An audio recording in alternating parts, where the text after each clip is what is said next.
С 2021 года в энергетическом секторе Кыргызской Республики реализуется масштабный инфраструктурный проект «Касса-1000». «Касса-1000» станет энергетическим мостом между странами Центральной и Южной Азии, по которому в летний период электроэнергия из Кыргызстана и Таджикистана будет направляться потребителям в Афганистан и Пакистан. Это первый межстрановый коммерческий проект в энергосекторе.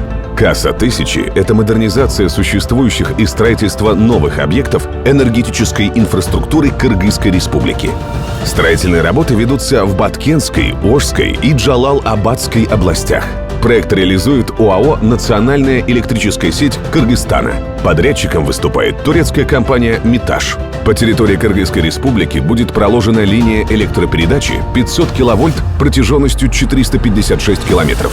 Параллельно со строительными работами запущен проект поддержки местных сообществ «Касса-1000». Его реализует Агентство развития и инвестирования сообществ Кыргызской Республики в сотрудничестве с фондом Агахана. Проект охватывает 77 населенных пунктов, которым выделены гранты на улучшение своего электроснабжения и инфраструктуры, поддержку в организации объектов, приносящих стабильный доход в местный бюджет, и проектов по улучшению социальной инфраструктуры. Кроме того, в будущем для местного населения предусмотрены отчисления с каждого экспортированного киловатт-часа.